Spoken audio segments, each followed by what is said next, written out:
The following story has been brought to you by StoriesToInspire.org. The Panovich Rav Kahneman was known to be an incredible person, not just because of the Torah that he taught, not just because he set up an amazing yeshiva, one of the greatest yeshivot of our era, of our generation, where great Gedolim were counted amongst the people who taught Torah there, but because he suffered through and went through the Holocaust, lost almost his entire family, lost his entire yeshiva, and was strong enough to be able to start again. My friends, that was the koach of this man, of Rav Kahneman. He took under his wing all the boys and girls that were saved and that had no parents. They were orphans. And he made sure that they had everything that they needed, from pillows to blankets to schooling to whatever. So they asked him once how it was, what gave him the strength to be able to live his life in that way. And he thinks, and he looks nostalgic for a minute, and he thinks back.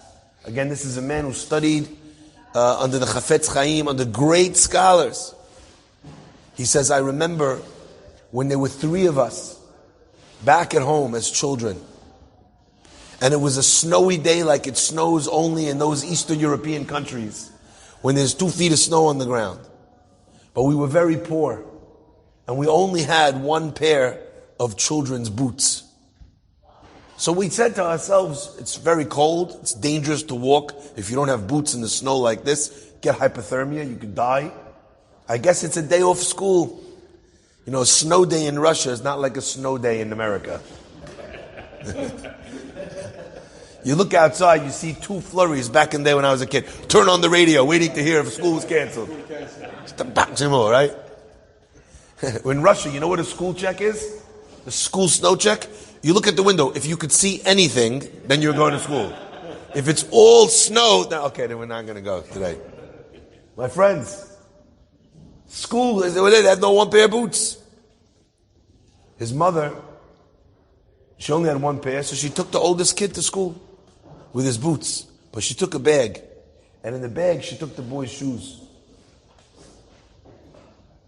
The Panovich Rav says, and she goes and struggles through the snow to the cheder. And she sits him down on the bench to learn Torah. But then she switches his shoes. And she comes back again. And she puts the boots on the second child. And then she walks again through the snow. And puts on the shoes. And then she comes back again. And she puts on the boots. And she takes him again from the boots all the way to the to the school. And now the third kid is sitting there studying Torah. All we had was one pair of boots for the children.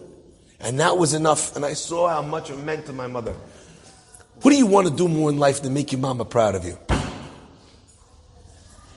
To have your mother look at you that way. So a child learns at a very young age what's important to his parents. What his mothers really celebrate. When his mom's going to really crack out the new dad dress. Now what's it about? And in those moments, the child understands that this is something I want to give my whole life to. They once asked Rav Hutner, who was one of the great thinkers of our generation. You read his sefer, his Farim Pahad Yitzchak, they're unbelievably deep. They once asked him, who was the biggest influence in his life? Now, bear in mind, his rabbis were the great Gedolim of the whole generation. Okay? He says, the greatest inspiration for me in my life was my mom. What do you mean? He says, when I was a young boy, I came home from school, one day, and I told my mother that we had finished Masechet Bava Kama. My mother said, you finished the Masechet? Wow. She sets the table, she lights the candles, she prepares a beautiful dinner, she invites everyone over. Then his mother went, and she took out of the closet. She'd spent they didn't have a lot of money, but she spent the money that she had to buy a beautiful dress for the upcoming holiday on Pesach. And she was saving it to use for the holiday.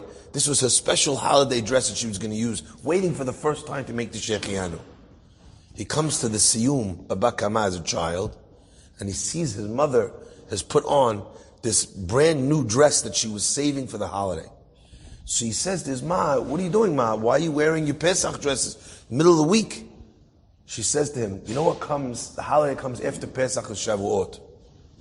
Shavuot is when we receive the Torah. Today, she said, is my personal Shavuot. To see my son accepting the Torah upon himself.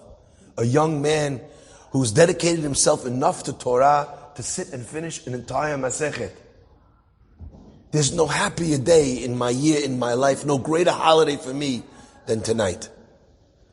When I saw, he said, how much it meant to my mother that I was learning, I decided that this would be something that I would never give up, that I would never move away from. Enjoyed this story? Come again. Bring a friend. StoriesToInspire.org